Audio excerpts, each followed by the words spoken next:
सन्मान्य सदस्य सुनील राणे.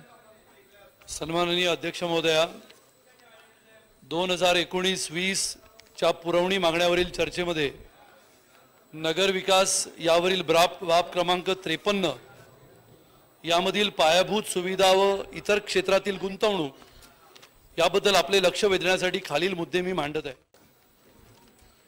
सन्माननीय अध्यक्ष महोदय, बोरिवली मतदारसंघातील गोराई 1, 2, 3 तसेच चारकोप येथील 3 पासून 9 नंबरच्या सेक्टरपर्यंत जवळजवळ 80,000 ते 1,00,000 लोक राहतात आणि म्हाडाच्या माध्यमातून याच्यामध्ये विकसित केलेल्या भूखंडावर गेल्या 25-30 वर्षापासून यामध्ये असलेल्या पिण्याच्या पाण्याच्या संदर्भामध्ये प्रश्न निर्माण झाला आहे आणि मग दूषित पाणीच्या प्रश्नाबद्दल गेले कित्येक वर्ष तिथे प्रयत्न करून सुद्धा त्या तिकडच्या नगर विकासाच्या रचनेमध्येच प्रश्न तयार झाला होता आणि मग एका बाजूला असलेल्या सोसायट्यांच्या क्लस्टरमध्ये आणि क्लस्टर पासून आपण जर बघितलं तर रस्त्याचा भाग हा वरती होता आणि क्लस्टर खाली गेलं होतं, त्यामुळे त्या सोसायट्यांमध्ये जमणारं पाणी आणि सांडपाण्याचा निचरा या दोन्ही लाईनी म्हणजे पिण्याच्या पाण्याच्या लाईन्स आणि सांडपाण्याच्या निचरा होण्याच्या लाईन्स या एका बाजूला जात होत्या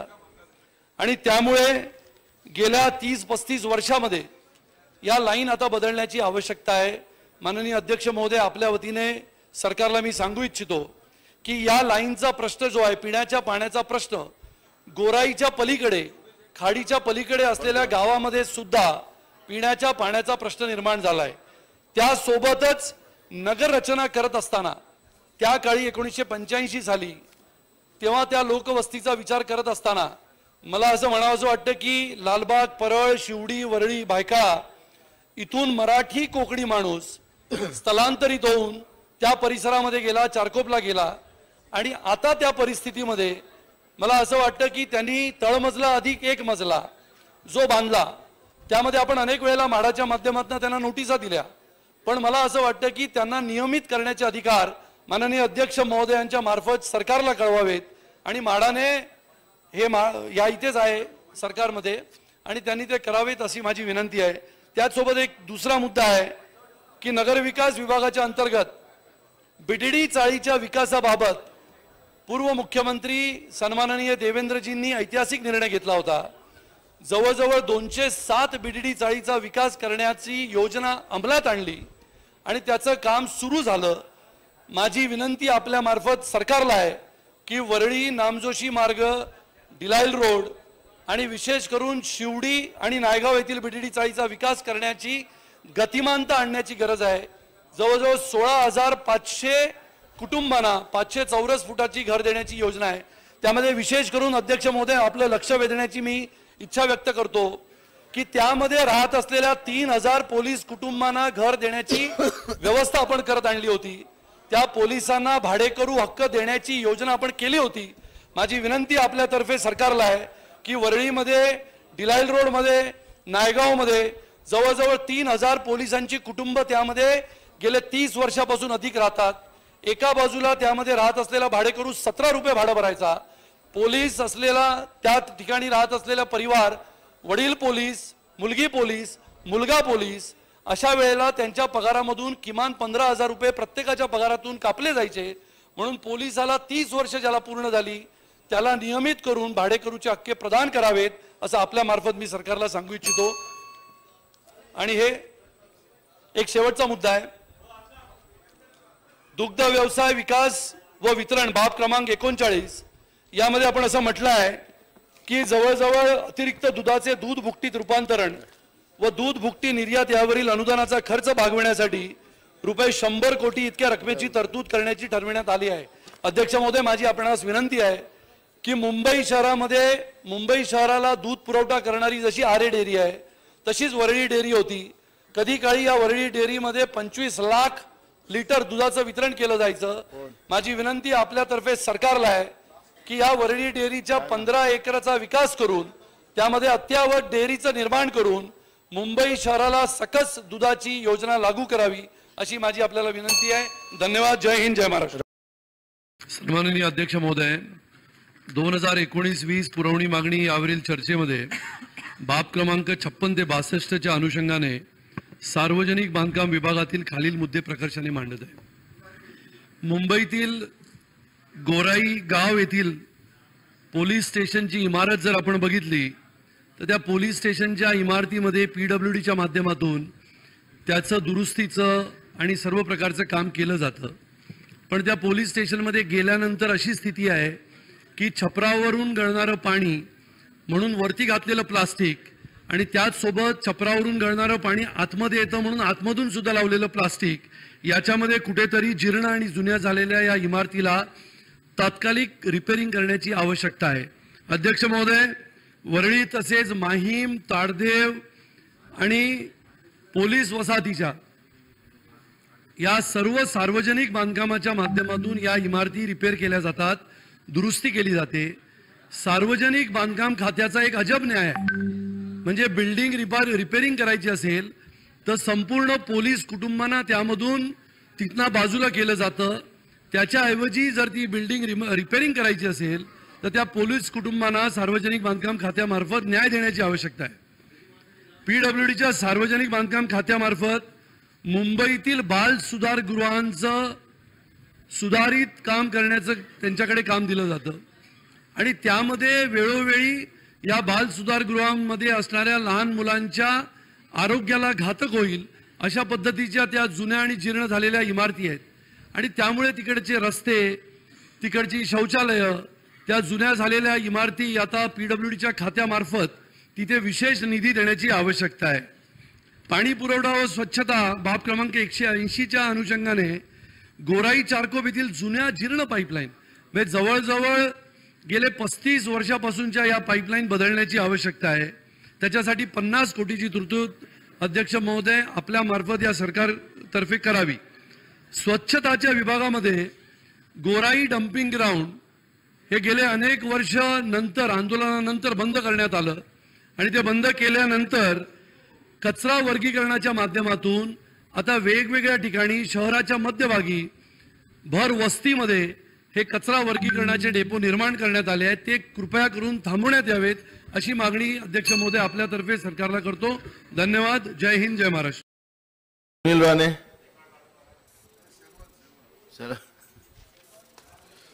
सन्माननीय अध्यक्ष महोदय, औचित्याच्या मुद्द्याद्वारे मुंबईतील बोरिवली क्षेत्रातील खादी ग्रामोद्योग म्हणजेच कोरा केंद्राच्या साधारणतः 25 एकर जागेपैकी काही एकर जागेवर हॉस्पिटलचं रिझर्वेशन आहे, पण साधारणतः देश स्वतंत्र झाल्यापासून काही कागदपत्रे त्याच्यामध्ये असे आहेत की या जागेबाबत असलेल्या वादाबद्दल गेल्या 2 महिन्यापूर्वी शासनाने या सर्व जमिनी शासन दरबारी जमा करून घेतल्या होत्या।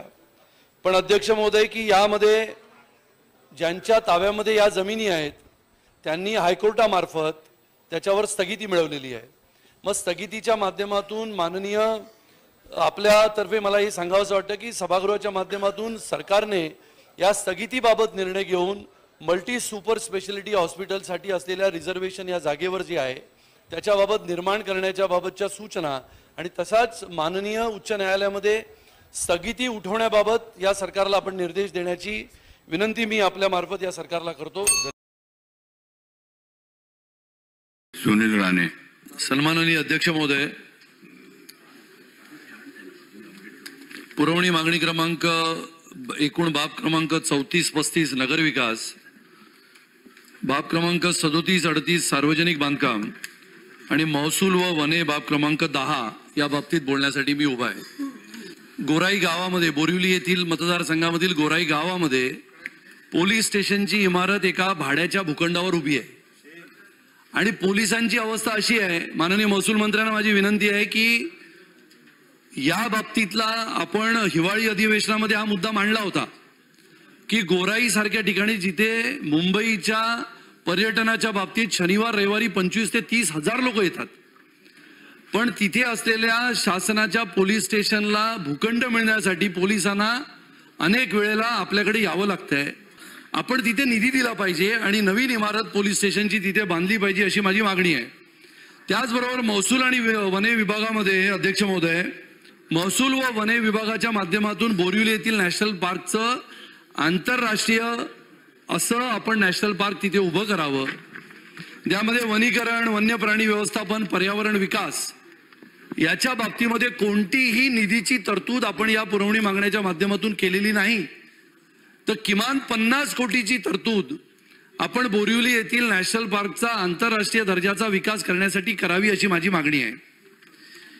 नगर विकासाच्या माध्यमातून बोरिवली येथील चारकोप गोराईमध्ये आज त्या चारकोप गोराई परिसरामध्ये किमान 1 लाख लोक राहतात आणि त्या 1 लाख लोकांची सतत मागणी असते की जुन्या आणि जीर्ण झालेल्या पाईपलाईन मधून पिण्याच्या पाण्याची व्यवस्था अतिशय कमी प्रमाणामध्ये पाणी येतं आणि मग तिथे कमी दाबाने येणाऱ्या पाण्याच्या बाबतीतले प्रश्न निर्माण झाले.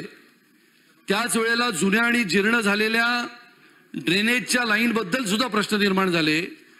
गेले 35 वर्ष म्हाडाचा नियोजन शून्य ठिसाळाचा कारभार तिथे सुरू आहे.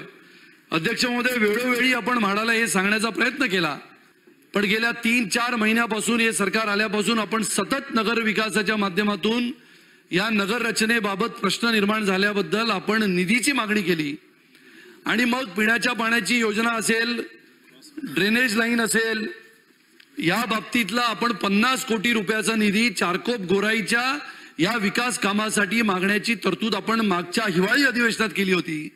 ती सुद्धा आज कुठेही दिसत नाही. त्या नगर रचना करत असताना जर मग म्हाडा असेल, MMRD असेल, जर आपण त्यामध्ये लक्ष दिलं नाही तर काय होतं हे गोराई चारकोपमध्ये गेल्यानंतर आपल्याला दिसेल.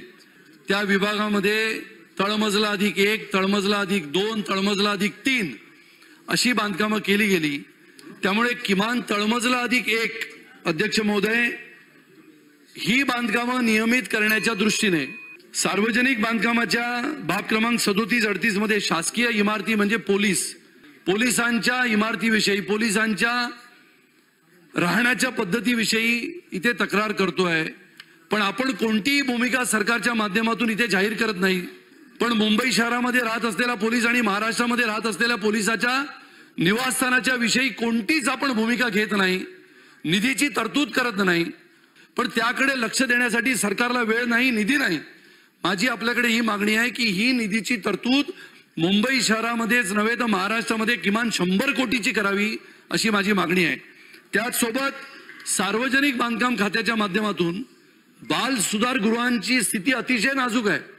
याची स्थिती इतकी नाजूक झाली आहे, गेले 3 महिने याच्याकडे लक्ष द्यायला या सरकारला वेळ नाही. अध्यक्ष महोदय, माझी मागणी आहे की बाल सुधारगृहांची स्थिती सार्वजनिक बांधकाम विभागाकडून त्यामध्ये लक्ष देऊन ती सुधारित करण्यासाठी आपण निर्देश द्यावेत अशी माझी विनंती आहे. धन्यवाद. अध्यक्ष महोदय, गिरणी कामगारांच्या बाबतीत काल झालेल्या निर्णयामध्ये गिरणी कामगारांना जी घरं आपण देणार आहोत 9.5 लाखाच्या किमतीऐवजी 18 लाख रुपये किंमत केली. या रविवारला अध्यक्ष महोदय, या रविवारला 300 घरांची सोडत सरकार करणार आहे. तर सरकारला माझी विनंती आपल्या माध्यमातून की किंमत ही 9.5 लाख रुपयापर्यंतच ठेवावी, अन्यथा गिरणी कामगारांमध्ये असंतोष आणि संतापाचं वातावरण आहे. रविवारची लॉटरी गिरणी कामगार होऊ देणार नाहीत अशी स्थिती आहे. त्यामध्ये आपण लक्ष घालावी माझी विनंती आहे. सुनील राणे. अध्यक्ष महोदय, ग्रामविकास विभाग, अन्न नागरी पुरवठा व ग्राहक संरक्षण विभाग भाग क्रमांक 85 ते 94 आणि बाब क्रमांक 60 ते 67 या विषयांकरता बोलण्याकरता मी उभा आहे. ज्या पद्धतीने मुंबई शहरामध्ये शिधा वाटप पत्रिकेच्या माध्यमातून रेशनिंगचं वाटप केलं जातं, त्यामध्ये पिवळ्या रंगाचं कार्ड, केशरी रंगाचं कार्ड, सफेद रंगाचं कार्ड अशा या कार्डाचं वाटप करत असताना या कार्डावर जेव्हा रेशनिंगचं वाटप केलं जातं त्यामध्ये इतक्या प्रमाणात त्रुटी आहेत की त्या त्रुटी जर शोधत असताना असं लक्षात येतं की महिन्यामध्ये जर 200 कार्डावर रेशन द्यायचं ठरलंय एखाद्या रेशनिंगच्या दुकानामध्ये, तर त्या रेशनिंगच्या दुकानामध्ये असलेला साठा त्या महिन्याचा, नंतर तो वितरित केल्यानंतरचा उरलेला साठा आणि पुन्हा दुसऱ्या महिन्यामध्ये मिळणारा अतिरिक्त साठा, या संपूर्ण कालावधीमध्ये त्या शिधा वाटप कार्यालयामध्ये गेल्यानंतर जाणवतं की हा सगळा साठा जो आलेला आहे त्याचं कुठेही रेकॉर्ड, जे काही रेकॉर्ड ठेवलेलं असतं त्याच्यामध्ये इतकी प्रचंड तफावत आहे. याच्यामध्ये सुधारणा करण्याची आवश्यकता आहे. दुकाने परवाने जी दिलेली आहेत, ज्या दुकानांना शिधा वाटप कार्यालय म्हणून परवाने दिलेले आहेत, त्यांची जागा बदलण्याच्या बाबत, म्हणजे मुंबईमध्ये तर असं आहे की शिधा वाटप कार्यालय या सेक्टरमधून त्या सेक्टरमध्ये, या गल्लीमधून त्या गल्लीमध्ये, विशेष करून मुंबई उपनगरामध्ये, तर याच्या बाबतीतलं धोरण निश्चित करण्याची गरज आहे. दुकान बंद करायचं असेल, म्हणजे दुकान बंद करायचं म्हणून शिधा वाटप अधिकारी अचानक बोर्ड लावून टाकतो की हे दुकान बंद करण्यात आलेलं आहे. जिथे सामान्यपणाने गोरगरीब जनता ज्या दुकानामध्ये जाते त्या दुकानामध्ये गेल्यानंतर असं जाणवतं की कित्येक महिने यामध्ये रेशनच येत नाही, किंवा रेशन वाटपाची जी व्यवस्था आहे ती व्यवस्थाच बंद पडलेली आहे. त्यामुळे ही दुकानं बंद करण्याची जी कारवाई आहे, ज्याला आपण मान्यता देतो सरकार म्हणून, त्याच्या बाबतीत सुद्धा धोरण निश्चित करण्याची गरज आहे. न वापरलेली शिधापत्रिका हा एक वेगळाच आणखीन एक कारण आहे की ज्याच्यामध्ये आपण ती शिधापत्रिकेच्या वर, मग ती पिवळ्या रंगाची असेल तर त्यामध्ये निश्चित करून आपण दिलेलं असतं की 2 रुपये किलोने तांदूळ, गहू जे काही आपण देतो तर ते किती किलो द्यावं. आणि जर 100 शिधापत्रिका त्या वापरल्याच गेल्या नाहीत, मग त्याचं जे उरलेलं धान्य असतं ते कुठे जातं. आणि त्यामुळे ह्या सगळ्या प्रकरणांची, म्हणजे विशेष करून मुंबईच्या उपनगरामध्ये इतक्या मोठ्या प्रमाणामध्ये याच्यामध्ये भ्रष्टाचार आढळतो की ही धान्याची कोठारं भरलेली असतात, पण सांगतात की याच्यामध्ये हे धान्य नाही, हा गहू नाही, हा तांदूळ आलेला नाही. त्यामुळे याच्यात आपल्या मार्फत आपण सरकारला विनंती करावी की ह्या सगळ्या शिधापत्रिका, मग पिवळ्या, केशरी, सफेद, आता नवीन शिधापत्रिका आपण दिल्यानंतर आपण जी अन्न सुरक्षा योजनेअंतर्गत त्यांना धान्य मिळालं पाहिजे, त्यांना धान्यच मिळत नाही. आणि त्यांना धान्य का नाही मिळत, तर मग पिवळ्या रंगाचे शिधापत्रिका धारक धान्य किती नेतात याच्या बाबतीतला इतकी मोठी तफावत असते की ती तफावत उघडकीला आणली, म्हणजे एक एक छोट्या छोट्या दुकानामध्ये, म्हणजे उदाहरणार्थ बोरिवलीच्या मतदारसंघामध्ये 71 दुकान आहेत. या 71 दुकानांचा तपशील घेतल्यानंतर जाणवतं की समजा 10,000 म्हणजे 1,000 क्विंटल समजा गहू राहिला तर तो पुढच्या महिन्यामध्ये कॅरीड फॉरवर्ड झाला पाहिजे, आणि पुढच्या महिन्यामध्ये येणारा 10,000 किलो गहू कुठे गेला. मला वाटतं की या सगळ्या गोष्टींमध्ये आपल्या मार्फत सरकारला ही गोष्ट नक्कीच चौकशी मार्फत केली पाहिजे. ग्रामविकासच्या माध्यमातून अध्यक्ष महोदय, विशेष करून कोकणामध्ये, कोकणातल्या पावसाळ्याच्या नंतर एप्रिल मे महिन्यामध्ये कोकणामध्ये अत्यंत पाण्याचं दुर्भिक्ष असतं. का असतं तर तो आपल्या डोंगरावरून निघणारा सगळं पाण्याचा निचरा समुद्रापर्यंत जातो, आणि मग तिथे त्या पर्येमध्ये, म्हणजे ज्याला आपण कोकणामध्ये वरना जो धबधबा येतो आणि समुद्राकडे जातो, त्याच्यामध्ये पर्येमध्ये बांधाची आवश्यकता असते, ज्याला आपण चेक डॅम्स म्हणतो. माझी आपणास अशी विनंती आहे की आपल्या या तरतुदीमध्ये, पुरवणी मागण्यांमध्ये माझी अशी विनंती आपणास आहे अध्यक्ष महोदय की विशेष करून कोकणामध्ये बंधाऱ्याची आवश्यकता आहे, त्याच्यात याच्यामध्ये कोणतीच तरतूद केली नाही, तर ती तरतूद केलेली असावी अशी माझी मागणी आपल्यातर्फे सरकारला आहे. धन्यवाद. सुनील राणे. अध्यक्ष महोदय, मुंबई महानगरपालिकेच्या भूखंडावर उभ्या असलेल्या 252 इमारतींचे लीज संपून जवळजवळ 12 ते 15 वर्ष झाली आहेत, आणि मग त्यावर उभ्या असलेल्या इमारती या 100 वर्षाहून जुन्या आहेत, आणि मोडकळीस आलेल्या या इमारती पुनर्बांधणीच्या प्रतीक्षेत असून केवळ महानगरपालिकेचे लीज धोरण दीर्घकाळ प्रलंबित असल्याने त्या इमारतीमधील मध्यमवर्गीय भाडेकरू अत्यंत चिंतेत आहेत. सन्माननीय मुख्यमंत्र्यांनी याच्याबाबत एक बैठक घेतली होती, आणि बैठक घेतल्यानंतर त्यामध्ये सन्माननीय मुख्यमंत्र्यांनी हे आश्वासन दिलं होतं की या लीजच्या बाबतीतलं धोरण निश्चितपणाने मुंबई महानगरपालिका येणाऱ्या कालावधीमध्ये आणेल, आणि या इमारती अशा आहेत की कोणत्याही क्षणी कोसळून जीवितहानी होऊ शकते. लीज धोरण 2-3 वेळा स्थायी समितीमध्ये मंजूर झालं होतं, आणि मंजूर होऊनही महापालिकेमध्ये कशामुळे ते अडलंय हे अजूनही आपल्याला समजत नाहीये. त्यामुळे याच्या बाबतीतलं माझं आग्रहाचं मागणं असं आहे की माननीय अध्यक्ष महोदयांच्या माध्यमातून सरकारला हे विचारण्यात यावं की या इतक्या 100 वर्षाच्या जुन्या इमारतींचं लीज धोरण कधीपर्यंत आपण करणार आहात, आणि त्याबद्दल सन्माननीय अध्यक्ष महोदयांनी त्यांना निर्देश देण्याची आवश्यकता आहे की सर्व कामकाज झालेलं आहे, असं असताना सुद्धा या बाबतीतलं धोरण निश्चित होत नाही. त्या इमारती पडायला आल्या आहेत, 100 वर्षाच्या जुन्या आहेत आणि अशा पद्धतीने जर याच्यामध्ये कारवाईच होत नसेल तर महानगरपालिकेमध्ये हे कोण अडवून ठेवत आहे हे धोरण, याच्याबद्दलचे आपण निर्देश नक्कीच द्यावेत अशी माझी मागणी आपल्याकडे. सुनील राणे. अध्यक्ष महोदय, 293 अन्वय प्रस्तावावर बोलण्यासाठी मी उभा आहे. एसआरएच्या या विभागाचे कामकाज खऱ्या अर्थाने आमूलाग्र पद्धतीने बदलण्याची गरज आहे. आपण बघितलं असेल, सन्माननीय प्रत्येक सदस्याने या मुंबईच्या प्रश्नाबाबत बोलत असताना एकच गोष्ट सांगितली की पात्र अपात्र या विषयामध्ये गरीब नागरिक भरडले जातात. आणि मग जिल्हाधिकारी, उपजिल्हाधिकारी, निष्कासन अधिकारी, महानगरपालिका, म्हाडा या ठिकाणी आपण जर बघितलं अध्यक्ष महोदय तर खरोखर तो गरीब माणूस दररोज आपली फाईल घेऊन फिरत असतो, पण त्याला उत्तर देण्याचं काम अनेक वेळेला असं होतं की वेगवेगळ्या योजनांच्या माध्यमातून एसआरए योजना जरी लागलेली असली तरी त्या एसआरए योजनेच्या माध्यमातून वेगळ्या योजना तिथे जेव्हा राबवल्या जातात, नाला रुंदीकरण असेल, रस्त्याचं काम असेल, जुन्या वस्तीचं निर्मूलन असेल, तिकडच्या लोकांना पीएपी देण्याची जी भूमिका असते त्या पीएपीच्या भूमिकेमध्ये सुद्धा प्रश्नचिन्ह निर्माण होतं की पीएपी रिहॅबिलिटेशन केल्यानंतर त्या रिहॅबच्या बिल्डिंगमध्ये पीएपीला घुसवलं जातं. मग तिकडचा मूळ झोपडीधारक जो असतो त्या झोपडीधारकाला पात्र झाल्यानंतर तिकडे घरच नसतं, त्याच्यामुळे मग बाहेरच्या ठिकाणाहून पीएपी आणून त्या ठिकाणी ठेवलं जातं. याच्याबद्दल कुठेतरी विचार करण्याची आवश्यकता आहे. एक महत्वाचा मुद्दा असा आहे की जसं छोट्या छोट्या या झोपडपट्ट्या समजा म्हाडाच्या जमिनीवर असतील, महानगरपालिकेच्या जमिनीवर असतील किंवा कलेक्टरच्या जमिनीवर असतील, तसंच रेल्वेच्या जमिनीवरच्या झोपडपट्टीला जर एसआरए लावला तर त्याच्यानंतर त्या झोपडपट्टीच्या माध्यमातून त्या झोपडीधारकाला अनेक ठिकाणी खेटे मारावे लागतात. आणि मग ते खेटे मारत असताना त्याचं उत्तर कोणच देत नाही. आणि उत्तर विचारायला गेलं तर सांगतात की रेल्वेची जमीन आहे, म्हाडाने त्याच्यावरच्या जमिनीच्या बाबतीतला निर्णय घेत नाहीत.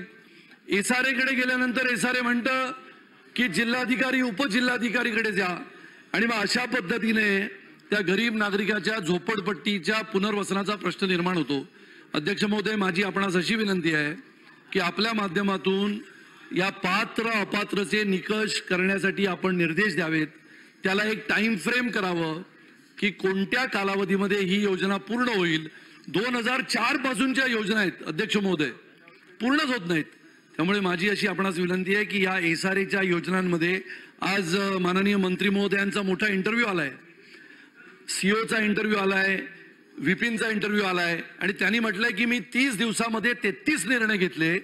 तर माननीय मंत्री महोदयांनी ते 33 निर्णयांची जी काही यादी आहे ती सर्व सन्माननीय सदस्यांना द्यावी, म्हणजे आपल्या या इतक्या वेगाने काम करण्याच्या पद्धतीला आम्हाला सुद्धा लक्षात येईल की आपण ही 33 कोणती निर्णय घेतलेले आहेत. आणि म्हणून माझी विनंती आहे स्थगितीची असावीत. झालं. त्याच्यामुळे माझी विनंती आपणास आहे. धन्यवाद अध्यक्ष महोदय. सुनील राणे. अध्यक्ष महोदय, मी 2 मुद्द्यावर बोलणार आहे. म्हणजे एकच मुद्दा आहे औचित्याचा, ज्याच्यामध्ये बोरिवली मतदारसंघामध्ये महानगरपालिकेची रुग्णालय आहेत. शताब्दीच्या बाबतीमध्ये अनेक वर्ष त्याच्यामध्ये कारवाई होण्याच्या बाबतीत शताब्दी रुग्णालयामध्ये असलेली सगळी उपकरणं बंद असून त्यामध्ये कारवाईची मागणी अनेक वर्षापासून आपण करतो आहोत. आणि मग त्या भगवती रुग्णालयाच्या बाबतीत आपण वेळोवेळी निर्देश देऊन सुद्धा, म्हणजे भगवती आणि शताब्दी या दोन्ही रुग्णालयांची स्थिती फार नाजूक आहे. आणि मग त्यामध्ये आपण अनेक वेळेला बघितलं की महानगरपालिकेला आपण निर्देश देऊन सुद्धा महानगरपालिका त्याच्यामध्ये कोणतीच भूमिका घेत नाही. आणि त्यामुळे या वेळेला पुरवणी मागण्यामध्ये चर्चा करत असताना महानगरपालिकेसाठी तरतूद करण्याची निधीची जी आवश्यकता असते, प्रत्येक वेळेला आपण बघितलं की महानगरपालिकेला सरकार म्हणून आपण तिकडे निधी वळता करतो आणि निधी वळता केल्यानंतर महानगरपालिका त्या रुग्णालयांची परिस्थिती सुधारण्यासाठी तो निधी वापरते. पण गेले कित्येक वर्षापासून शताब्दी आणि भगवती रुग्णालय बोरिवलीमध्ये असून त्याचा फायदा आजूबाजूच्या सर्व किमान 10-12 लाख लोकांना होत असतो. पण त्यामध्ये निधीची तरतूद केल्यानंतर सुद्धा त्यामध्ये सुधारणा होत नाही. त्यामुळे अध्यक्ष महोदय, माझी आपणास विनंती आहे की सरकारला आपण या बाबतीमध्ये निर्देश देऊन एका टाइम फ्रेम मध्ये येणाऱ्या कालावधीमध्ये निश्चितपणाने या दोन्ही रुग्णालयांच्या बाबतीमध्ये शताब्दी आणि भगवती या दोन्ही रुग्णालयांची स्थिती सुधारण्याबाबत कारवाई करण्याचे निर्देश आपण द्यावेत. धन्यवाद. सुनील राणे. सत्ताधारी पक्षाच्या 293च्या प्रस्तावावर चर्चा करण्यासाठी मी उभा आहे. अध्यक्ष महोदय, 15 वर्षामध्ये अध्यक्ष महोदय या सभागृहामध्ये 3 प्रस्ताव आलेले दिसतात आणि त्यामध्ये पहिला प्रस्ताव साधारणतः 30 मार्च 2007 रोजी याच म्हणजे विधान परिषदेमध्ये सादर केला गेला होता आणि त्यात काय लिहिलं होतं तर निधी अभावी व नियोजना अभावी सर्व स्तरावर कोकण प्रदेशाकडे शासनाचे होणारे जाणून बुजून दुर्लक्ष या विषयामध्ये सुद्धा सन्माननीय ज्येष्ठ सदस्य भास्करराव जाधवांनी हा प्रस्ताव विधान परिषदेत ठेवला होता. साधारणतः 4 एप्रिल 2016 रोजी 15 वर्षामधला कोकणाच्या बाबतीतला दुसरा प्रस्ताव सन्माननीय ज्येष्ठ सदस्य भास्कररावांनी त्यावेळेला सुद्धा ठेवला होता आणि मी आपल्याला सांगतो की यावेळचा प्रस्ताव सुद्धा सन्माननीय भास्कररावांनी ठेवला तो प्रस्ताव आणि हा प्रस्ताव सुद्धा सारखाच आहे. म्हणजे याचा अर्थ असा की 2007 पासून ते 2020 पर्यंत या कोकणाकडे सातत्याने दुर्लक्ष होत आहे. म्हणजे दुर्लक्ष का होत आहे तर मग आपण बघितलं तर सिंधुदुर्ग रत्नागिरी म्हणजे रायगड सुद्धा कोकणाचा भाग आहे, मुंबई ठाणे, पण सिंधुदुर्गाला आपण एका बाजूला पर्यटन जिल्हा म्हणून घोषित केला, त्याच बाजूला असलेल्या रत्नागिरीला म्हणजे यामध्ये मंडणगड, दापोली, गुहागर, चिपळूण, रत्नागिरी या सगळ्या विभागाचा समावेश असताना सुद्धा रत्नागिरी जिल्ह्याला आपण पर्यटनाचा जिल्हा म्हणून घोषित करत नाही. माझी मागणी आपल्याकडे अध्यक्ष महोदय या सरकारकडे आहे की जर सिंधुदुर्गाला आपण पर्यटनाचा जिल्हा म्हणून विकसित होण्याचे आदेश देतो, जिल्हा म्हणून घोषित करतो, पण एका बाजूला असलेल्या रत्नागिरीवर आपण कायम म्हणजे राजनजी साळवी इथे सन्माननीय सदस्य बसलेत, आपल्याला माहिती आहे की राजापूर रत्नागिरी यामध्ये 100 किलोमीटरचं अंतर आहे आणि मग पर्यटनाचा जिल्हा म्हणून सिंधुदुर्ग घोषित करतो पण रत्नागिरी करत नाही. या कोकणामध्ये गेले 19 वर्ष उद्योग उभ्या करण्यासाठी खटाटोप मी केला का तर हे दाखवून देण्यासाठी की गिरणी कामगाराचा मुलगा हा कोकणात जाऊन सुद्धा उद्योग उभा करू शकतो म्हणून प्रयत्न केला अध्यक्ष महोदय.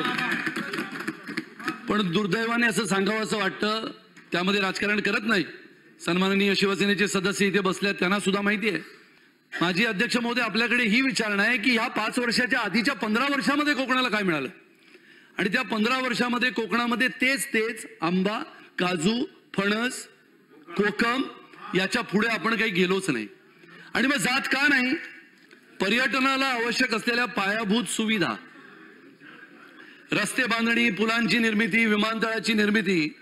मला आठवतं की सन्माननीय माजी मुख्यमंत्री आदरणीय देवेंद्रजींकडे मी सारखी मागणी करायचो, ते सुद्धा ती मागणी पूर्ण करण्यासाठी रत्नागिरीचा विमानतळ चिपी विमानतळासोबत सुरू व्हावा. पण आपण बघितलं की चिपी विमानतळाची स्थिती नितेशजींनी आताच सांगितली आणि मग रत्नागिरी विमानतळ जर होणार नाही तर रत्नागिरीमध्ये येणाऱ्या पर्यटनाची आणि पर्यटकाची व्यवस्था आपण कशी करू शकतो? मी अध्यक्ष महोदय 19 वर्ष रत्नागिरीतल्या गणपतीपुळे आणि मालगुणमध्ये काम केलं. पर्यटनाच्या दृष्टीने संपूर्ण जिल्हा विकसित व्हावा म्हणून प्रयत्न केले. पाण्याचं दुर्भिक्ष असताना 4.5 कोटी ते 8 कोटी लिटरचा तलाव शासनाचे पैसे न घेता बांधून काढला. समुद्रापासून 600 मीटर अंतरावरती उंच डोंगरावर 9 किलोमीटर अंतर समुद्राच्या वाळूच्या खालून पाईपलाईन घेऊन गेलो आणि कळसुंडूच्या धरणामधून पाणी घेतलं.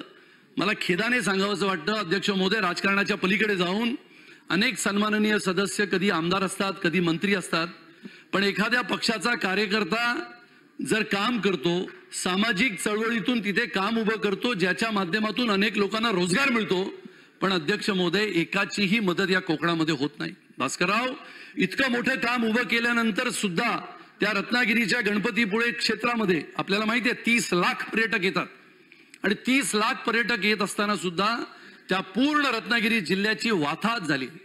आणि मग असं होत असताना पर्यटनाच्या माध्यमातून रत्नागिरी, सिंधुदुर्ग किंबहुना रायगडचा विकास जर करायचा असेल तर त्यामध्ये सगळ्यांना एकत्र यावं लागेल. आणि मी का सांगतो हे पोटतिडकीने बोलतो अध्यक्ष महोदय, 19 वर्ष त्या सगळ्या स्पर्धाशी झुंज देत मी उभा आहे आणि ही झुंज देत असताना कोकणामध्ये उद्योजक म्हणून कोण कोकणी माणूस येईल? आपल्या सगळ्यांना माहिती आहे कोण येतं या मुंबईतून कोकणामध्ये आणि उद्योग करतो.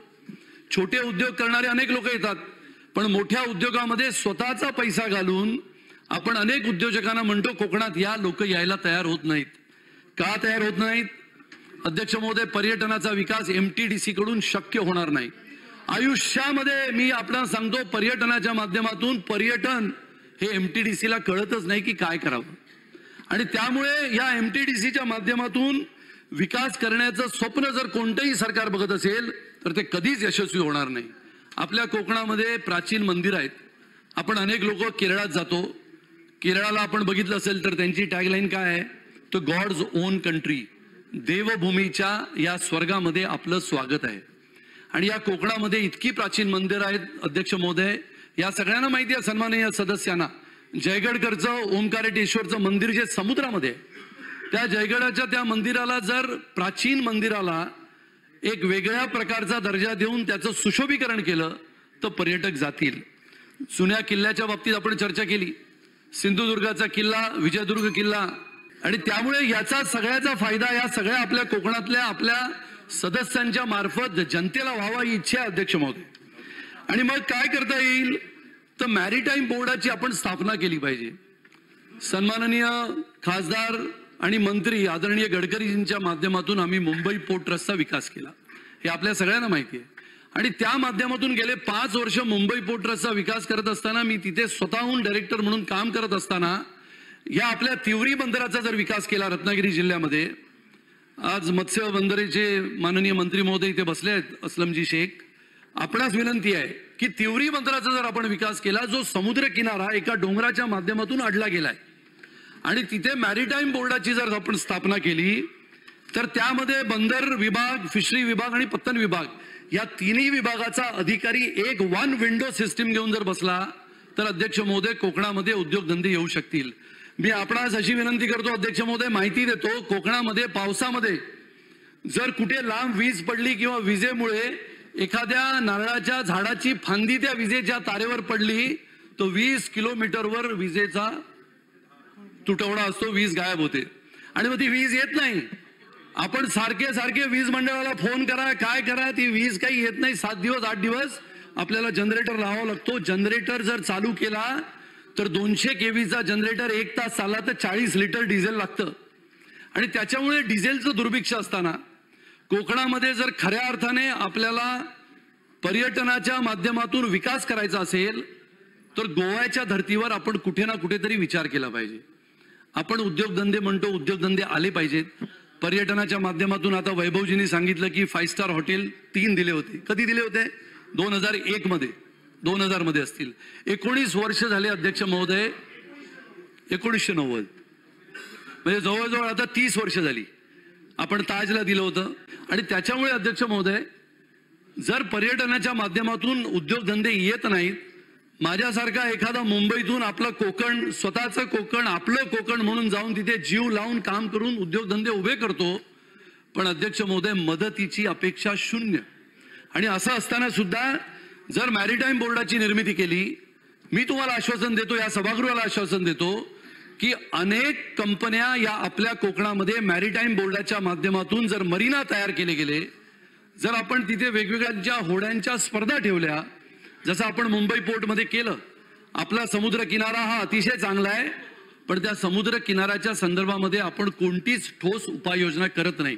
ज्याला आपण पॅरासेलिंग म्हणतो, जे समुद्रामध्ये करायचं असतं ते आपल्या कोकणामध्ये समुद्राच्या त्या वाळूवर करतात जीपला धरून, आणि ते कधी ना कधी ते कोलमडतं आणि त्या माणसाचा मृत्यू होतो. मला असं वाटतं की पर्यटन धोरण आपण जाहीर केलं पाहिजे. भास्करराव जाधवांनी अतिशय चांगल्या पद्धतीने इतकं म्हटलं की 1,500 कोटी प्रत्येक वर्गाला दिले पाहिजेत. त्यावेळेस 4,500 कोटी म्हणजे पर्यटन, मत्स्य व्यवसाय आणि हॉर्टिकल्चर. काल सन्माननीय मत्स्य व्यवसाय मंत्री नव्हते, त्याच्यामुळे मला असं वाटतं की पर्यटन धोरण जर जाहीर केलं, सरकारने निश्चित प्रकल्प जाहीर करावे. पर्यटन आहेत, पर्यटन मंत्री होते पण नव्हते. पण माझी अशी इच्छा आहे की मॅरीटाईम बोर्ड निर्माण केल्यानंतर कोस्टल एरिया मॅनेजमेंट केली पाहिजे. आज रत्नागिरी सिंधुदुर्गाच्या बाबतीत शेवटचा मुद्दा आहे. त्यामुळे कोस्टल एरिया मॅनेजमेंट जर आपण निर्माण केलं तर दोन्ही बाजूला जो आजच्या CRZच्या माध्यमातून बाधित झालेले समुद्र किनारे आहेत, आणि बाधित झालेल्या समुद्र किनाऱ्याच्या नंतर जर कोस्टल एरिया मॅनेजमेंट आणून मॅरीटाईम बोर्ड जर उभा केला तर मी आपणास आश्वासन देतो अध्यक्ष महोदय की या कोकणाची येणाऱ्या 10-15 वर्षामध्ये निश्चितपणाने वाढ होईल, पर्यटनामध्ये वाढ होईल, रोजगाराच्या संधी उपलब्ध होतील आणि कोकणातील खऱ्या अर्थाने राहत असलेल्या कोकणी माणसाला असं वाटेल की हे विश्व, आपण अनेक वेळेला म्हणायचो की कोकणाचा कॅलिफोर्निया करू, तो काय कॅलिफोर्नियातला के पण नाही आणि सी पण नाही. आणि त्यामुळे या कोकणाचा विकास खऱ्या अर्थाने व्हायचा असेल अध्यक्ष महोदय तर या सरकारने पर्यटन धोरण जाहीर करावं. पर्यटन धोरण जाहीर करताना त्यामध्ये किती कोटी रुपयाचा निधी कोणत्या खात्यामार्फत दिला जाईल आपण वाचत असताना आपल्याला लक्षात येतं. सिंचनाचा अनुशेष आहे, जलसंधारणाचा अनुशेष आहे. एक धरण 30 वर्षामध्ये उभं राहिलं तिल्लारीचं, आणि तिल्लारीचं धरण उभं राहिल्यानंतर बाकीच्या ठिकाणी पाण्याची स्थिती प्रचंड भयंकर आणि भयानक आहे. त्यामुळे या सगळ्या प्रकरणाचा विचार करून आपल्या या कोकणाला राजकारण न करता समाजाला अभिप्रेत असलेलं समाजीभिमुख राजकारण करून या संपूर्ण समाजाचा कोकणाचा विकास होण्याच्या दृष्टीने अध्यक्ष महोदय आपण या सरकारला निर्देश देण्याची गरज आहे. त्यामुळे या प्रस्तावावर मी सर्वप्रथम भास्करराव जाधवजी यांचं मनपूर्वक अभिनंदन करतो की आपण ज्या मुद्द्याला हात घातलात तो मुद्दा गेले 30 वर्ष आम्ही सुद्धा बघतो आहोत आणि आपण सुद्धा 30 वर्ष या सभागृहात तेच भाषण करतात. त्याच्यामुळे तेच भाषण करून सुद्धा सरकारला जाग येत नाही. सुनीलजी राणे. अर्थसंकल्पीय चर्चेवर बोलण्याकरता मी उभा आहे. आपल्या सर्वांना कल्पना आहे की या अर्थसंकल्पामध्ये विशेष करून कोकण आणि मुंबई या दोघांचं एक अतूट नातं आहे. आणि मग या नात्याबद्दल जर चर्चा करायची झाली तर जवळजवळ 75 आमदार या संपूर्ण मुंबई, ठाणे, रायगड, रत्नागिरी, सिंधुदुर्ग या परिसरामधून निवडून येतात. आणि मग 75 आमदार निवडून आल्यानंतर कोकण आणि मुंबईसाठी या अर्थसंकल्पामध्ये काही तरतूद केली गेली आहे का? किंबहुना असं म्हणलं तर वावगं ठरणार नाही, तो कोकणातल्या माणसाला जसा चकवा असतो तसा या अर्थसंकल्पामध्ये सन्माननीय वित्तमंत्र्यांनी चकवा दिलेला आहे.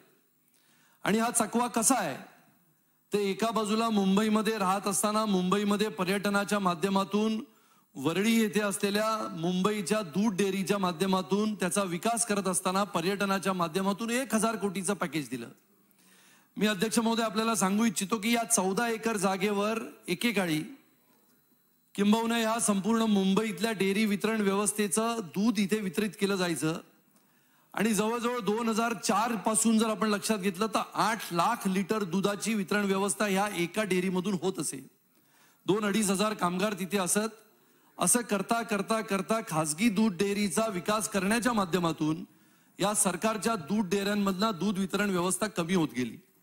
आणि मग इतकी कमी होत गेली की आज मी तिला जर आकडे घेतले तर वरळीतल्या दूध डेअरीमध्ये साधारणतः या महिन्यामध्ये 3.5 ते 4 लाख लिटरचं दुधाचं वितरण केलं जातं महिन्यामध्ये.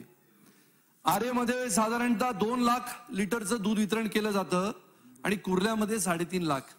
म्हणजे महिन्यामध्ये एकेकाळी दिवसाला 10 लाख वितरण करणाऱ्या या डेअऱ्या आता महिन्याला 10 लाख लिटर दूधचं वितरण करतात. आणि मग ह्या बाजूला समुद्राच्या कडेला असलेल्या 3 एकर जमिनीवर आणि समुद्राच्या पलीकडे असलेल्या 11 एकर जमिनीवर पर्यटनाच्या माध्यमातून 1000 कोटी रुपये देण्याचं जे काही आज या पॅकेजमध्ये घातलं गेलेलं आहे याला माननीय अध्यक्ष महोदय आमचा विरोध आहे. कारण का आपण बघितलं असेल की जिजामाता उद्यानाचा विकास सन्माननीय आताचे पर्यटन मंत्र्यांनी जेव्हा केला तेव्हा तिथे पेंग्विन घेतले गेले आणि या जिजामाता उद्यानामध्ये 6 पेंग्विनसाठी साधारणतः 2,40,00,000 रुपये खर्च केले. पण यांच्या मेंटेनन्सवर जवळजवळ 19 कोटी रुपये खर्च केले गेले. मग या मुंबई शहरामध्ये एका बाजूला जिजामाता उद्यानामध्ये आज जे पर्यटन मंत्री आहेत त्यांनी विकास करत असताना पर्यटनाचा विकास किती झाला हा मूळ प्रश्न आहे. आणि मग जर खरोखर पर्यटनाचा विकास या मुंबई शहरामध्ये करायचा आहे तर आपल्याकडे संजय गांधी राष्ट्रीय उद्यानामध्ये जवळजवळ 1000 हेक्टरच्या जमिनीवर आज अभयारण्य उभं आहे. आणि जर खऱ्या अर्थाने या मुंबई शहराला पर्यटनाचा दर्जा द्यायचा असेल, आपण पायाभूत विकास करण्यासाठी मेट्रोला जवळजवळ 1,500 कोटीचं प्रावधान केलेलं आहे. आणि मग 1,500 कोटीचं प्रावधान हे राज्याच्या मेट्रोसाठी केलेलं आहे. असं असताना मुंबई शहरामधल्या संजय गांधी राष्ट्रीय उद्यानाचा विकास करून पर्यटनाच्या माध्यमातून हे आपल्याला साधता आलं असतं, पण आपण फक्त 1000 कोटी रुपये वरळी डेअरी बंद करून तिथे पर्यटन करण्याचं का करत आहात याचं उत्तर मला वाटतं उद्या वित्तमंत्री देतील.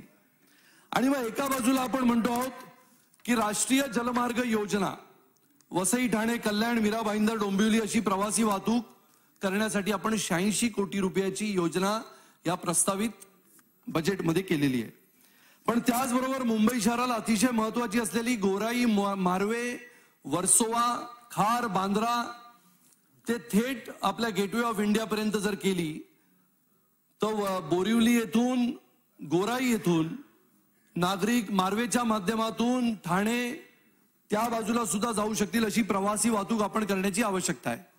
आणि म्हणून आपण बघितलं तर कोकणासाठी म्हणजे मला असं वाटतं की 12व्या वित्त आयोगामध्ये 2004 मध्ये जवळजवळ 250 ते 300 कोटी रुपयाची व्यवस्था केली गेली होती. आणि इतकी व्यवस्था केली गेल्यानंतर आजच्या या बजेटमध्ये अर्थसंकल्पामध्ये कोकणासाठी फक्त 15 कोटी रुपयाची व्यवस्था काजूच्या बियांवर प्रक्रिया करण्यासाठी केली गेली आहे. 15 कोटी.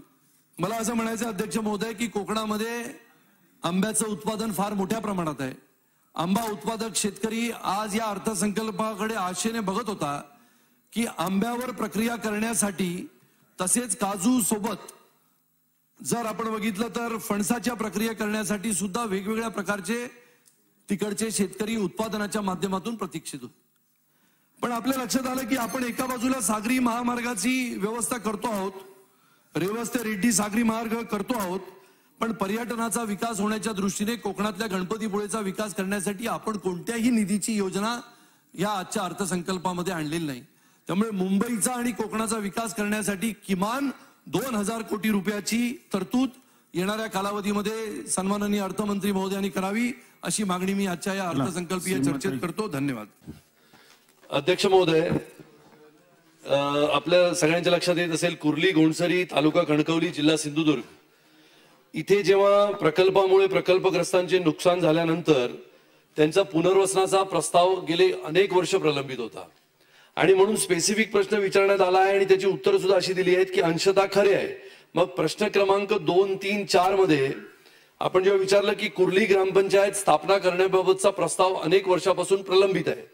अध्यक्ष महोदय, आपल्या मार्फत मी मंत्री महोदयांना प्रश्न करतो की नवीन कुर्ली ग्रामपंचायतीमध्ये आपण कधीपासून त्याची स्थापना करणार आहोत. त्याच सोबत आपण असं म्हटलं आहे प्रश्न क्रमांक 1 च्या उत्तरामध्ये की 13 नागरी सुविधा सदर पुनर्वसित गावठाणामध्ये उपलब्ध करून दिलेल्या आहेत.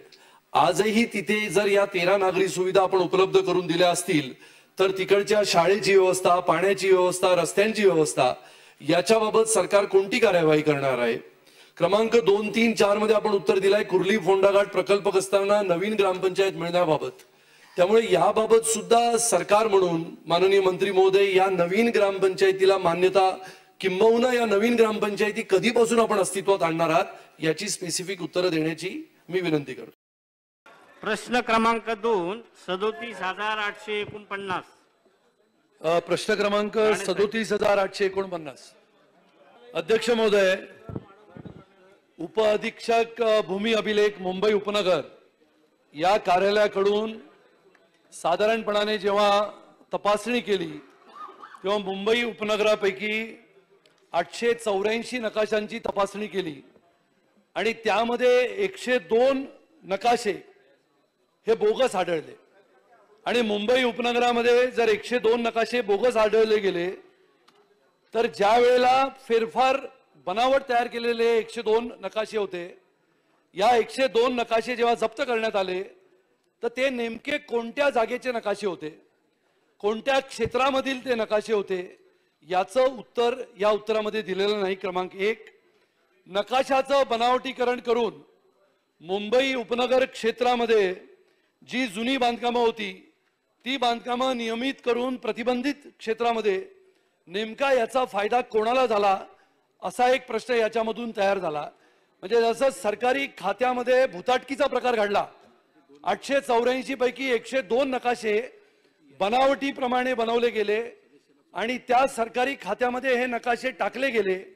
जेव्हा गुन्हा दाखल केला तेव्हा खेरवाडी पोलीस स्थानकामध्ये 2021ला डिसेंबर महिन्यामध्ये गुन्हा दाखल केला अध्यक्ष महोदय, पण 4 महिने झाले, पण 4 महिने उलटून सुद्धा हा गुन्हा कोणावर दाखल केला विचारलं गेलं तेव्हा असं उत्तर आलं की हा गुन्हा अनोळखी माणसांवर दाखल केला.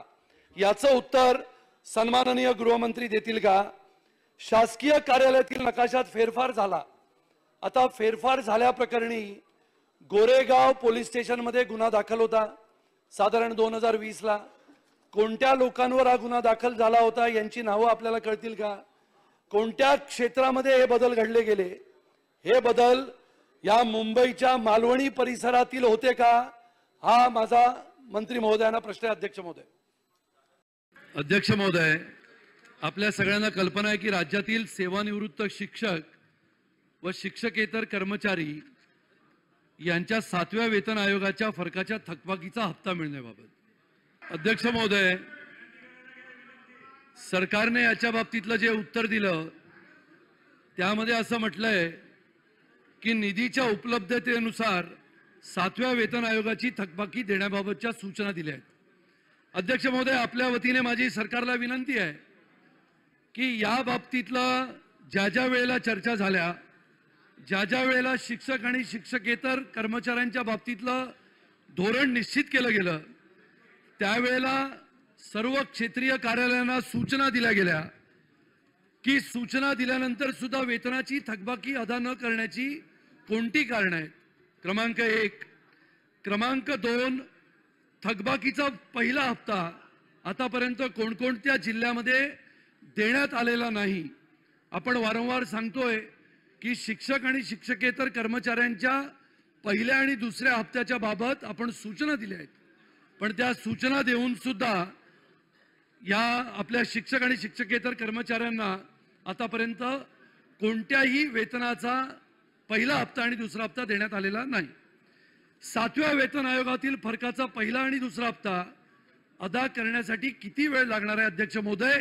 माझा प्रश्न आपल्या वतीने सरकारच्या मंत्री महोदयांना. अध्यक्ष महोदय, याच्यामध्ये मंत्री महोदयांनी असं म्हटलं आहे की साधारण पहिला हप्ता जो द्यायचा आहे तो 33,000 शिक्षकांचा आहे, बाकी आहे. तर 33,000 शिक्षकांचा जो पहिला हप्ता बाकी आहे, मंत्री महोदय असं म्हणतायत की आता बजेटमध्ये त्याच्याबद्दल चर्चा करू, बजेटमध्ये त्याच्याबद्दलची चर्चा करून त्याच्यामध्ये आपण प्रस्तावित ती रक्कम 2,000 कोटीपर्यंत मागणार आहोत. मला असं विचारायचं आहे की अध्यक्ष महोदय, या 33,000 शिक्षकांना पहिला हप्ता वेतनाचा म्हणजे निवृत्त झाल्यानंतर पहिला हप्ता सुद्धा वेतनाचा आपण कधी देणार आहोत? तो कधी देणार आहोत त्याची तारीख किमान सांगावी की पुढच्या महिन्यात, त्याच्या पुढच्या महिन्यात. आपण जानेवारीपासून म्हणतो आहोत देणार आहोत, तर कधी देणार आहोत याचं किमान उत्तर मंत्री महोदयाने द्यावं अशी आमची इच्छा आहे. सन्माननीय राणे साहेब. अध्यक्ष महोदय, आदिवासी प्रश्नांच्या समस्यांवर याच्यामध्ये सगळ्यात महत्वाचा प्रश्न जो आहे आरोग्याच्या बाबतीत, म्हणजे बोरिवली मतदारसंघामध्ये मुंबई शहरामध्ये आपण जर लक्षात घेतलं तर समुद्राच्या पलीकडे गेल्यानंतर गोराई आणि मनोरी गाव येतात.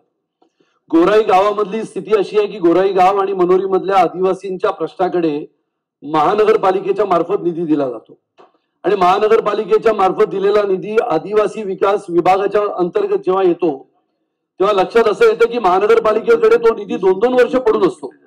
अध्यक्ष महोदय, जर असा 2-2 वर्ष आदिवासी विकासाच्या अंतर्गतचा निधी जर 2-2 वर्ष पडून राहिला तर त्या आदिवासी लोकांना त्या विकासापासून वंचित ठेवण्याचं काम महानगरपालिका करत असते. आणि सतत म्हणजे मुंबई शहरामध्ये गोराईमध्ये कुत्रा चावला तर इंजेक्शन देण्याचं काम महानगरपालिका करू शकत नाही. साप चावला तर त्या आदिवासीचाच नव्हे तर तिकडच्या नागरिकांचा मृत्यू निश्चित आहे. आणि असं असताना आदिवासी विभाग या संपूर्ण यंत्रणांकडे दुर्लक्ष करतो अशी परिस्थिती आहे. अध्यक्ष महोदय, मंत्री महोदयांनी हे सांगावं की दवाखाने आदिवासी पाड्यांमध्ये कसे तयार करतील, शिक्षणाच्या बाबतीत आणि पिण्याच्या पाण्याच्या योजना आपण कार्यान्वित कशा करणार याच्या बाबतीत अध्यक्ष महोदय, मंत्री महोदयांनी उत्तर द्या. प्रश्न उत्तर प्रश्न क्रमांक 44,562. अध्यक्ष महोदय, राज्यातील विकासकांनी वेळेत पूर्ण न केलेल्या गृह प्रकल्पांची महारेराने जाहीर केलेल्या यादीबाबत आता गेल्या 3 महिन्यामध्ये म्हणजे या प्रश्नाच्या उत्तरासोबत काही उपप्रश्न तयार झाले आणि त्यामध्ये गेल्या 3 महिन्यामध्ये जानेवारी ते मार्च या कालावधीमध्ये 657 प्रकल्प रद्द झाले अथवा बुडाले, हे खरं आहे का? त्याचसोबत महारेराकडून 66 गृह प्रकल्पातील 454 कोटी 40 लाख रुपयांचे 304 वसुली आदेश काढले गेले होते, पण वसुली आदेशाची अंमलबजावणी होत नसून साधारण 244 कोटी 62 लाख रुपयांची वसुलीची प्रक्रिया मुंबई शहरातील जिल्हाधिकारी मार्फत कधी पूर्ण होईल? तिसरा प्रश्न असा आहे की सदनिका आरक्षण ग्राहकाने जर रद्द केली तर किती टक्के रक्कम किती दिवसाच्या मुदतीत कापून देण्याची मुभा आपण आपल्या या नवीन नोटिफिकेशन मध्ये देण्यात आली आहे? आणि त्या परिपत्रकाप्रमाणे जर 2% जास्त म्हणजे पूर्वी 15 दिवसाच्या आत आरक्षण रद्द केलं तर संपूर्ण रक्कम परत दिली जायची.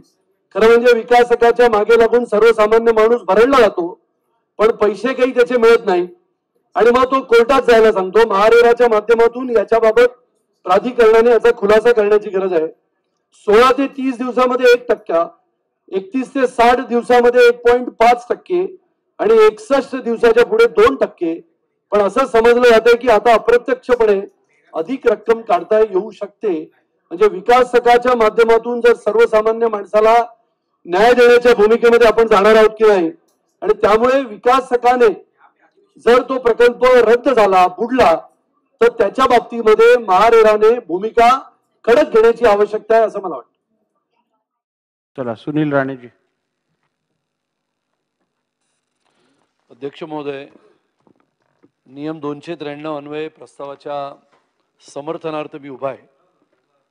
देशाचे आर्थिक केंद्र आणि सर्वात श्रीमंत मुंबई महानगरीतील समस्यांपासून मुंबईकरांची आणि आजूबाजूच्या शहरातील नागरिकांची सुटका नाही.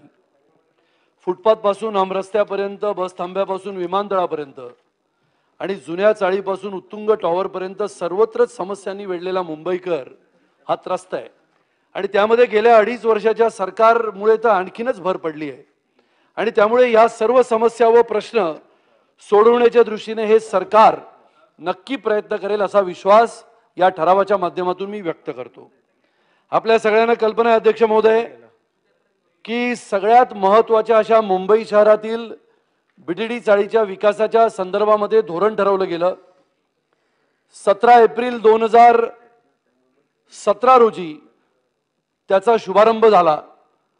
सन्माननीय तत्कालीन मुख्यमंत्री श्री देवेंद्रजींच्या नेतृत्वामध्ये बीडीडी चाळीच्या पुनर्वसनाची लढाई साधारणतः 11 वर्षानंतर पूर्ण झाली. आणि मग काम सुरू झाल्यानंतरचं 2019ला सरकार गेलं. 5-5 मिनिटं बोला, 2 सेकंद कमी होतील. आणि त्यामुळे या बीडीडी चाळीच्या विकासाला जी खीळ बसली, त्या बीडीडी चाळीच्या विकासाला पुन्हा गती देण्याची विनंती या सरकारला मी करत आहे. आणि त्या बीडीडी चाळीचा विकास करत असताना मग नामजोशी मार्गाचा बीडीडी चाळीचा प्रकल्प असेल, वरळीमधील 121 बीडीडी चाळींचा विकास असेल आणि नायगाव येथील 32 चाळींचा विकास असेल, यामध्ये सगळ्यात महत्त्वाचा जो प्रश्न आहे तो म्हणजे त्यामध्ये राहत असलेल्या पोलीस कुटुंबियांना घरं देण्याच्या बाबतीतली शासनाची भूमिका. आपण सगळ्यांना माहिती अध्यक्ष महोदय की पोलिसांना घरं देण्याचा निर्णय झाला आणि पोलिसांना घरं देण्याचा निर्णय झाल्यानंतर साधारण 30 वर्षापर्यंत पोलीस त्यामध्ये वास्तव्याला आहेत, त्यांना मोफत घरं देण्याचा निर्णय त्यावेळेला सन्माननीय देवेंद्रजींच्या नेतृत्वात घेतला गेला. मागच्या 2.5 वर्षामध्ये या सरकारने निर्णय घेत असताना पोलिसांना घरं देण्याच्या बाबतीत त्यांनी असं म्हटलं की 50 लाख रुपये पोलिसांना म्हणजे कर्मचाऱ्यांना भरावे लागतील. मग हे सरकार जात असताना या सरकारने म्हटलं की 25 लाख रुपये पोलिसांना त्या घराच्या बाबतीत भरावे लागतील. आमचा या पोलिसांना घरं देण्याच्या बाबतीत 25 लाख रुपये घेण्याबाबत विरोध आहे. आणि या सरकारला माझी विनंती आहे की पोलीस कर्मचाऱ्यांना आपण घरं मोफतच दिली पाहिजेत.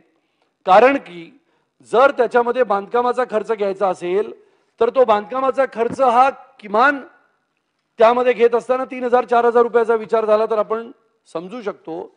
पण 50 लाख रुपये जर पोलीस देऊ शकतील अशी स्थिती या महाराष्ट्र राज्यातील पोलिसांची नाही.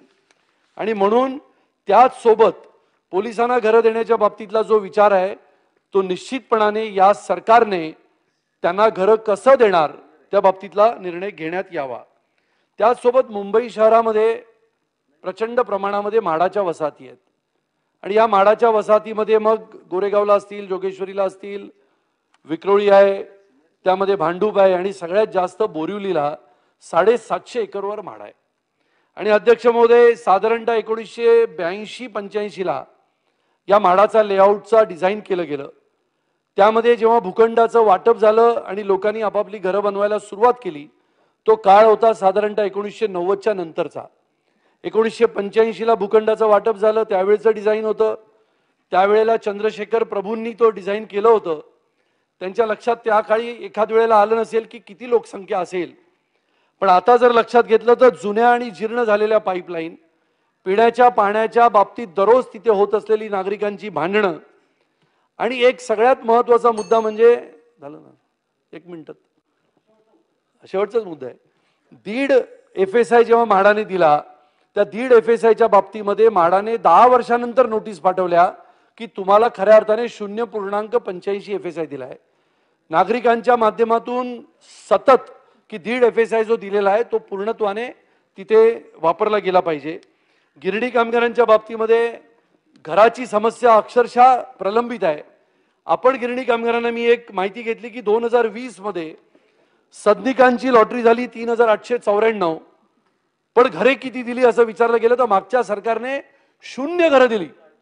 म्हणजे गेल्या 2.5 वर्षामध्ये गिरणी कामगारांच्या तोंडाला पानं पुसण्याचं काम केलं. पण या सरकारला माझी विनंती आहे की गिरणी कामगारांच्या बाबतीमध्ये प्रलंबित असलेली घरांची लॉटरी झाल्यावर पात्रता निश्चित करण्याचं काम हे निश्चितपणाने एका मर्यादित कालावधीमध्ये केलं पाहिजे. पनवेलला त्यांना घरं दिली अध्यक्ष महोदय, 2418 घरांची लॉटरी झाली 2018-19ला. आतापर्यंत त्यांना घरं मिळाली नाहीत. कोरोनाच्या कालावधीमध्ये त्या पनवेलच्या कोण येथील घरं कोरोनाबाधित रुग्णांना दिली गेली. त्याच्यानंतर ती घराची साफसफाई कोणी करायची याच्यावर मागच्या सरकारने 2 वर्ष काढली. त्यामुळे गिरणी कामगारांना निश्चितपणाने घरं दिली पाहिजेत. शेवटचा मुद्दा, मागच्या सरकारने वरळी डेअरीमध्ये, या मुंबई शहराला अभिमानास्पद अशी डेअरी होती, त्या डेअरीमध्ये एकेकाळी 50 लाख लिटरचं दूध वितरणाची व्यवस्था होती. मागच्या सरकारने एका बजेटमध्ये या वरळी डेअरीला पूर्णपणाने बंद करून 1000 कोटी रुपयाचं नवीन मत्स्यालय करा अशी प्रावधान, अशी तरतूद केली होती. माझं या सरकारला मागणी आहे की पहिल्यांदा त्या वरळी डेअरीमध्ये 1000 कोटी रुपये जे दिले होते ते रद्द करावे, मत्स्यालय रद्द करावं, वरळी डेअरी पुनर्जीवित करावी, तिथे नवीन कामगारांना आणि आजच्या या तरुण पिढीला काम मिळेल असं करावं. पर्यटनाच्या दृष्टीने मुंबई ही महत्त्वाची आहे. राष्ट्रीय उद्यान आहे, गोराई आहे, फिल्म सिटी आहे, gateway of India, EsselWorld आहे. पण अशा या मुंबईच्या ठिकाणी वन जमिनीवर राहत असलेल्या आपल्या आदिवासींना त्यांचा घराचा हक्क मिळत नाही. अध्यक्ष महोदय, 70 वर्ष लोक मुंबईच्या पलीकडे, समुद्राच्या पलीकडे गोराईच्या जंगलामध्ये राहतात. 70 वर्ष बांबूच्या घरामध्ये राहून सुद्धा 1 गुंठ्याची जमीन सरकार देऊ शकत नाही. मागच्या सरकारकडे मी प्रयत्न केले, 2.5 वर्ष काही घडलं नाही. माझी विनंती या सरकारला आपल्या माध्यमातून आहे की वन जमिनीवर राहत असलेल्या आदिवासींना आपल्या हक्काचं घर मिळावं म्हणून आपण प्रयत्न करावेत. पोलीस भरतीमध्ये पोलिसांची संख्या नगण्य आहे. सगळेच विषय माझे आहेत, मुंबईचे आहेत, त्यामुळे पोलीस भरतीमध्ये लक्ष द्यावं. मुंबई आपलीच आहे. आणि शेवटचा मुद्दा जो सरवणकरांनी मांडला होता, त्या वरळीतील जिजामाता नगरचं झालेलं बोगस जे प्रकरण आहे अनेक्शर 2चं, ते रद्द करावं अशी मी मागणी करतो. आणि पुन्हा एकदा आपल्याला धन्यवाद देतो. धन्यवाद. अध्यक्ष महोदय, यामध्ये कोळकेवाडी धरणातील पाण्याच्या विसर्गाबाबत सत्यता तपासण्यासाठी अभ्यास गटाची स्थापना साधारणपणाने मे महिन्यामध्ये करण्यात आली. सदर अभ्यास गटाचा अहवाल हा पावसाळा संपत आलेला असतानाही अद्याप शासनास सादर न होण्याची कारणे सन्माननीय मंत्री महोदय देतील का? रत्नागिरी जिल्ह्यामध्ये उर्वरित 8 ठिकाणी ज्या ऑटोमेटेड रेनगॉज स्टेशनची सिस्टीमची स्थापना करण्यात आली होती, ती आतापर्यंत अंदाजपत्रक शासनास मंजुरीसाठी सादर करण्यात आले होते, त्याला मंजुरी दिली का? जे 8 रिव्हर गॉज सिस्टीम, त्याच्यासाठी सुद्धा अंदाजपत्रक आपण मान्यतासाठी पाठवलं होतं, त्याची सुद्धा मान्यता सन्माननीय मंत्री महोदय त्याची माहिती देतील का? चिपळूण शहरामध्ये वशिष्ठ नदीचं पाणी घुसलं, त्याच्यानंतर तिथे 6 सॅटेलाइट फोन देण्यात आले होते. अशी माहिती आहे की 6 सॅटेलाइट फोन ते सध्या चालतात का? आणि अशा परिस्थितीमध्ये यावर्षी अभ्यास गटाचा अहवाल हा साधारणपणाने 31 ऑगस्ट रोजी येणार आहे असं समजतं. तर याच्याबद्दलची स्पष्टता माननीय मंत्री महोदय करतील का?